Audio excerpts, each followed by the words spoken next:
आज का रात्रि क्लास है 7 दिसंबर 1968।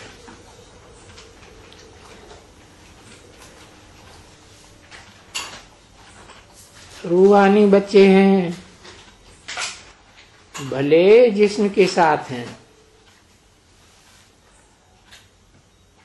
परंतु जिस्म के साथ होते हुए भी ये भी जानते हैं और जिस्म में बैठे हैं, सभी बैठे हैं कि हम बाबा के सामने बैठे हैं। ये बाबा हमारा बेहद का बाबा है।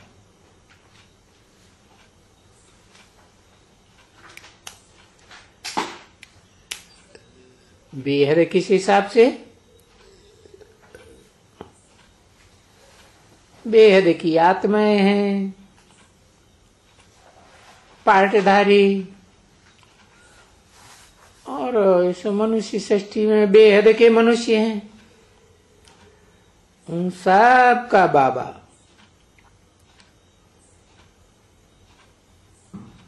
तो ये भी बुद्धि में बच्चों के है कि ये दोनों बेहद का बाबा हर 5000 वर्ष के बाद आए करके और हमको पावन बनाए करके फिर पावन दुनिया का मालिक बनाते।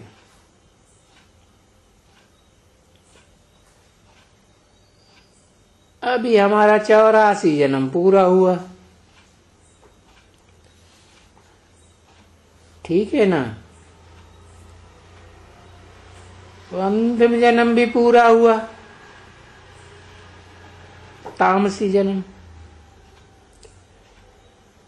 ये तो जरूर याद रखते होंगे ना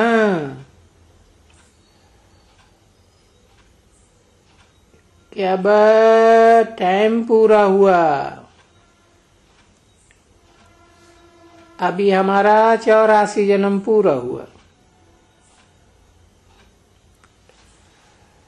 अभी हम घर जाएंगे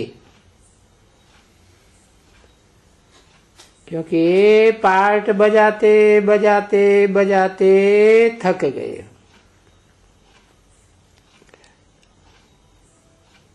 और तुम तो सबसे जास्ती पार्ट बजाते हो ना। कौन तुम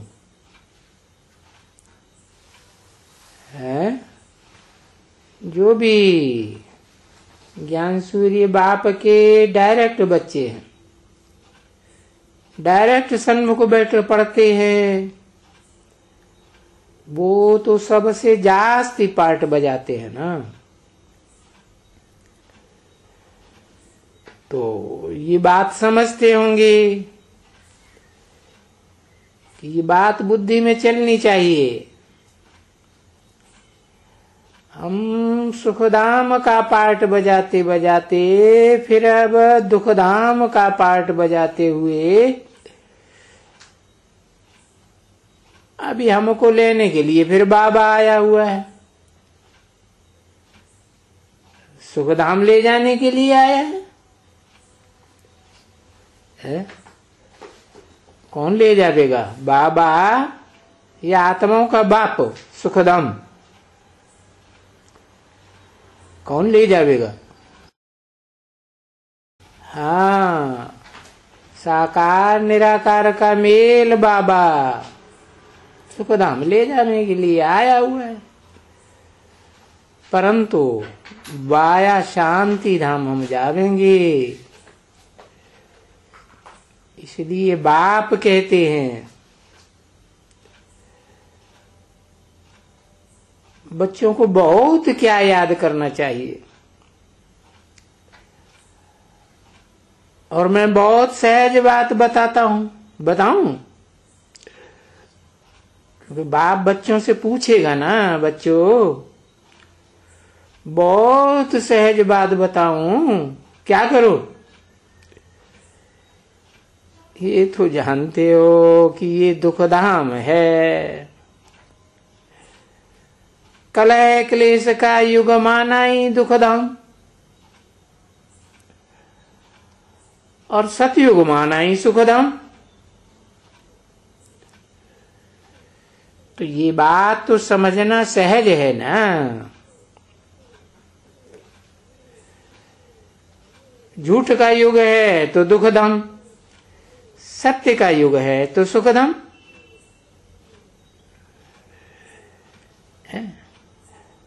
ये सहज बात भी बुढ़ियां समझती हैं कि नहीं समझती हैं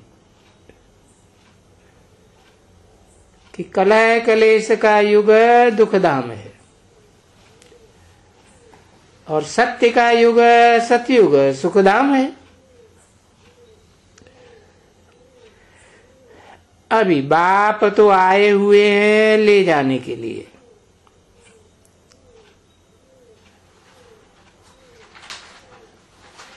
कहां ले जाने के लिए?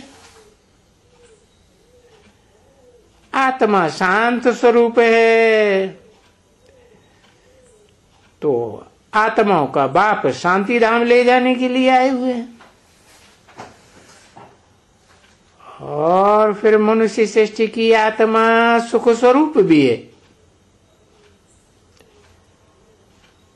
भले बनती तब सुख स्वरूप है जब आत्माओं का बाप आकर प्रवेश करते हैं।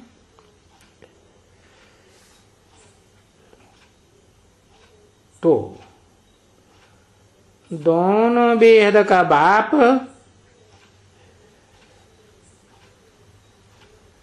शांति धाम सुख धाम ले जाने के लिए आए हुए हैं। हाँ, ये पहले के पहले शांति धाम जाएंगे और ये भी जानते हैं कि शांति धाम और सुख धाम में पवित्र होकर के ही जाएंगे।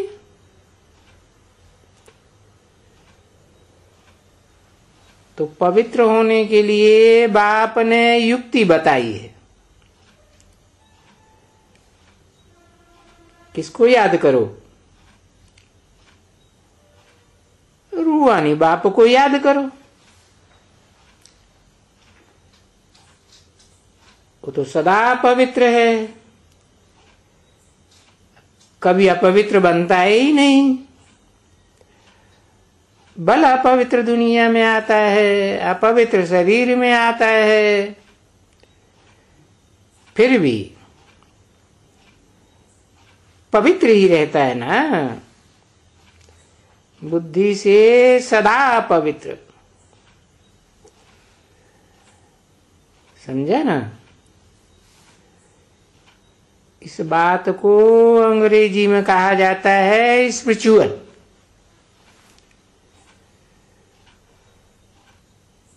स्पिरिट से भरा हुआ, भरा पूरा। क्योंकि ये जो ज्ञान मिलता है ना,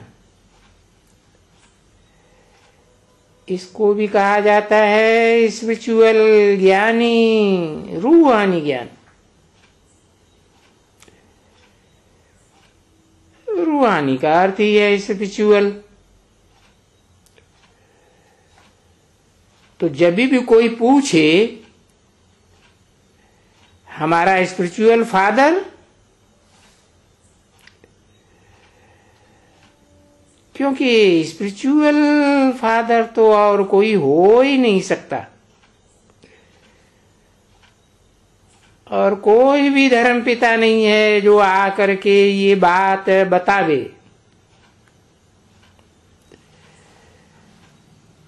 यूं तो तुम सभी स्पिरिचुअल चिल्ड्रन तो हो। ये स्पिरिचुअलिटी की बात करते हो, परंतु स्पिरिचुअल चिल्ड्रन का फादर एक दफा आती है इस सृष्टि रूपी रंगमंच पर। ऐसे नहीं कि जन्म जन्मांतर आते हैं। और जब आते हैं तो उस युग का इतना महत्व देते हैं इस युग को, जिसको कल्याणकारी युग कहा जाता है। और युगों को कल्याणकारी क्यों नहीं कहते? पता है क्या? ऊपर है इसलिए, ऊपर वाला आता है इसलिए। और युगों को कल्याणकारी इसलिए नहीं कहते हैं कि और युगों में नीचे उतरना होता है और संगम युग में ऊपर चढ़ना होता है, इसलिए कल्याणकारी। क्योंकि सदा कल्याणकारी बाप सदा शिव है ना, शिव माने कल्याणकारी। तो वो आते हैं तो युग भी कल्याणकारी हो जाता है। और युगों को इतना कल्याणकारी कहेंगे क्यों नहीं कहेंगे? है? क्योंकि साहब युगों में आत्माएं नीचे उतरती जाती है, सुख की ओर से दुख की ओर। सुख घटता जाता है या तो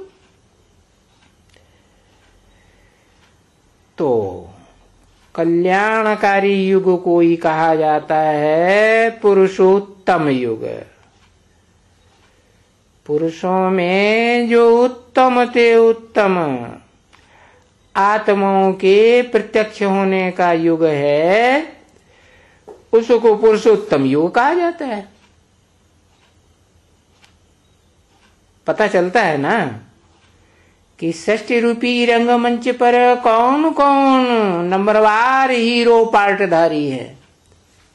कितने हैं? एक ही है। और अपने अपने धर्म के हीरो नहीं है, धर्म पिताएं हैं। वो धर्म पिताएं जिनका आधार लेते हैं वो तो हो गई हीरोइन, और उनको जो जन्म देते हैं वो पिता हुए कि नहीं है? तो पिता तो रचना से ऊंचाई होता है? हाँ, तो वो बीज रूप आत्माएं हैं नंबरवार पुरुषार्थ अनुसार।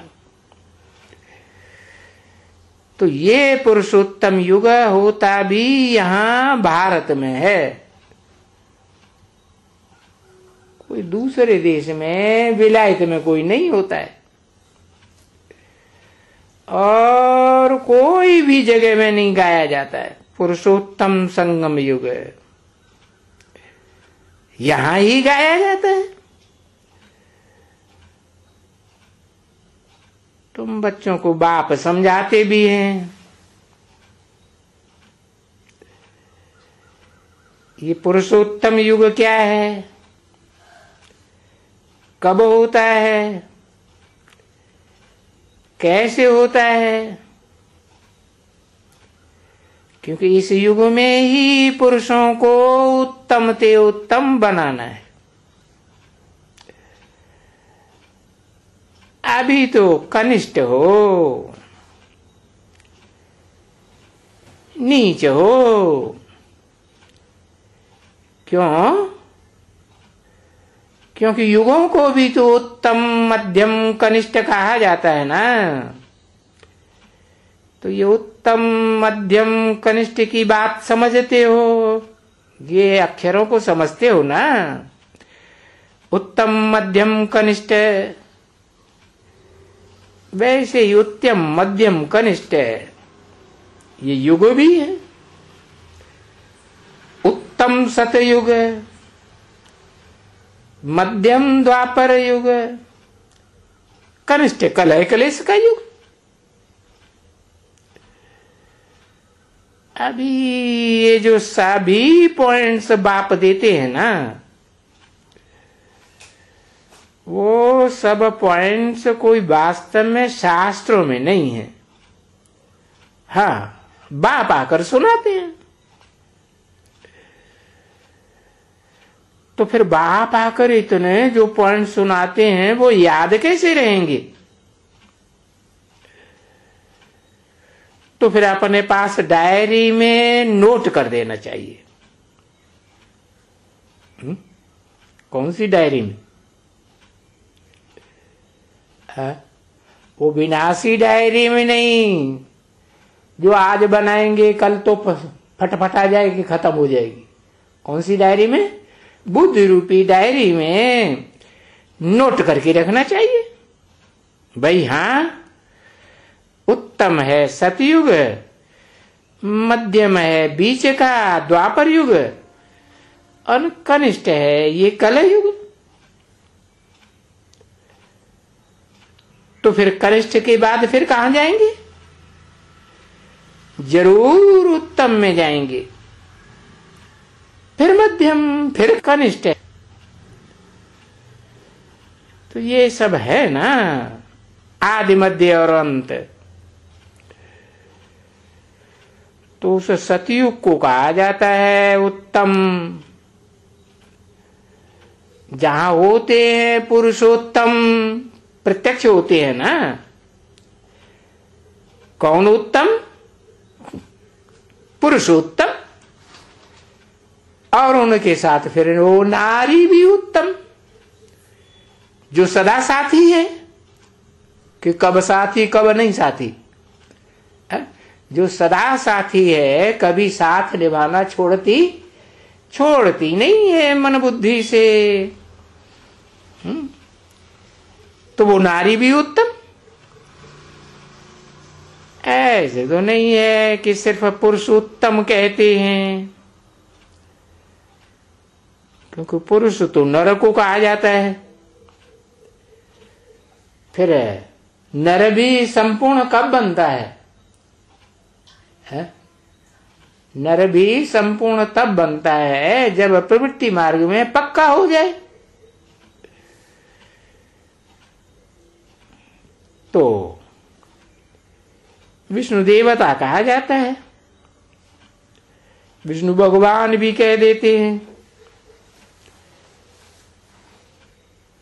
तो ये बात पक्की है कि सिर्फ पुरुष उत्तम नहीं है, नारी भी उत्तम है। तो यहां इस सृष्टि पर फिर पुरुष उत्तम, फिर नारी भी उत्तम, तो पुरुष भी उत्तम और पुरुष कनिष्ठ, तो नारी भी जरूर कनिष्ठ। मध्यम में, नारी भी मध्यम में। कब? जबकि वाम मार्ग में गिरते हैं। दाया मार्ग, दाया हाथ और बाया हाथ। दाएं हाथ से शुभ कर्म किए जाते हैं, दान धर्म किया जाता है। बाएं हाथ से कचड़े की सफाई की जाती है। तो जब वाम मार्ग में गिरते हैं तो पुरुष भी गिरते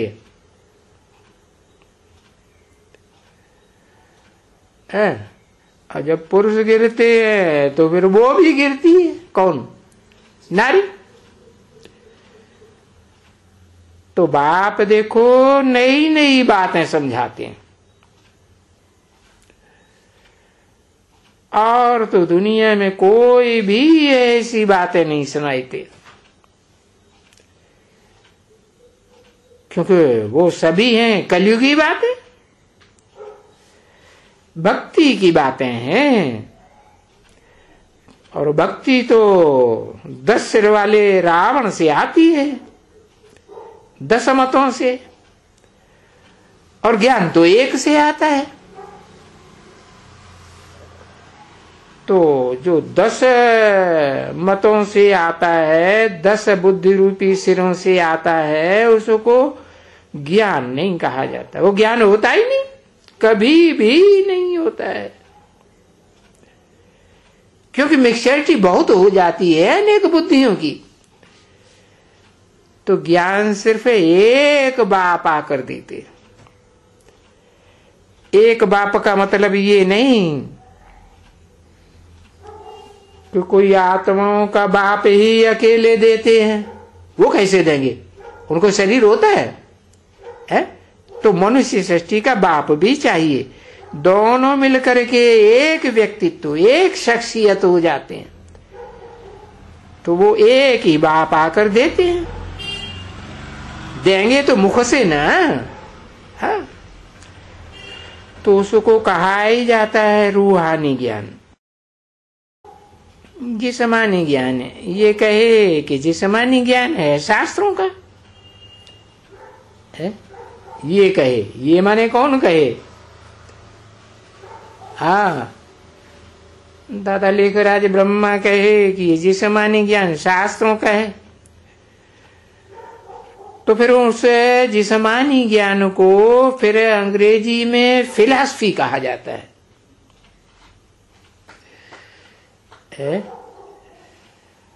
और देसी में फिर भक्ति कहा जाता है। क्योंकि ज्ञान, अगर ज्ञान का सागर कहें, वो तो सिर्फ एक ही है?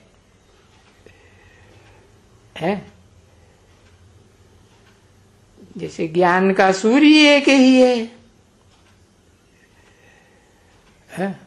ज्ञान तो दूसरे कोई में नहीं है। तो वो ज्ञान मिलता तब है जब मनुष्य पूरे अज्ञान में है। और अज्ञान को तो अंधेरा कहा जाता है, अज्ञान अंध। ज्ञान कहते हैं सोजरे को। तो देखो बाप कितना सहज सहज बात समझाते हैं। अभी ये जो बच्चियां हैं, अब वो हैं तो नंबरवार पुरुषार्थ अनुसार। कोई तो ऐसी हैं जो धारण करती हैं और दूसरों को भी कराती हैं। कोई ऐसी हैं जो बस बेचारी एक जगह बैठ जाती है, दूसरों को भी धारण नहीं करा सकती, खुद भी धारण नहीं करती। धारणा की बात है ना। जैसे रावण है, रावण ज्ञानी तो बहुत था, फिर धारणा थी? धारणा नहीं थी बुद्धि में गहराई तक। तो फिर ये बेचारियां धारण करा सकती हैं कोई को, खुद ही धारण नहीं कर पाती। तो ब्राह्मणियों का काम है। क्यों? क्योंकि ये ब्राह्मणियां बहुत समय बाप के साथ रहती हैं। कौन सी ब्राह्मणियों की बात है जो बहुत समय बाप के साथ रहती है? पता है? 7 हैं, 8 हैं। अच्छा, 8 अष्टदेव हैं या ब्राह्मणियां हैं? और उनमें भी तो कोई बहुत होंगी नंबरवार के, सब एक जैसी है। 8 में भी नंबरवार होंगी ना, तो बहुत कौन है? बहुत समय साथ में रहती है। लो, अपनी अम्मा को भी भूल जाते हैं, ऐसे बोलते रहेंगे अम्मा ही अम्मा, अम्मा ही अम्मा, देखते रहेंगे। एक तो अम्मा तो पक्की है? हाँ, जो सदाकाल साथ रहती है, और दूसरी वो जो मन बुद्धि से तो सदाकाल साथ नहीं रहती है, लेकिन देह को याद करती है कि नहीं, मुकर्ररत को। हाँ, तो बहुत समय हुआ कि नहीं? हाँ, तो उनको रोज ऐसी ऐसी बातें कहो, उन दोनों को, उनको कि उसको, है? उन दोनों को माने उनको और इसको क्या अंतर है? उसको माने एक को, उनको माने कम से कम दोनों को। ऐसी ऐसी बातें, कैसी कैसी बातें, एक बुढ़िया और एक नौजवान, अंतर हुआ ना। हाँ? ऐसी ऐसी बातें कहो, ये उत्तम का अर्थ समझाओ कि उनमें उत्तम कैसे, तो वो उत्तम बनते हैं। हाँ, वो उत्तम बनते हैं, संगम युग पर ही उत्तम बनते हैं। और कोई युग में उत्तम नहीं बना जाता है।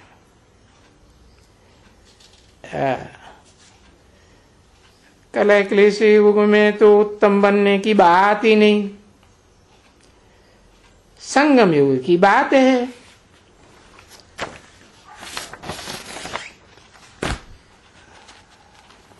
ये संगम युग की बात अलग हो जाती है, क्योंकि और युगों के मुकाबले इस पुरुषोत्तम संगम युग को ही बहुत महत्व दिया जाता है।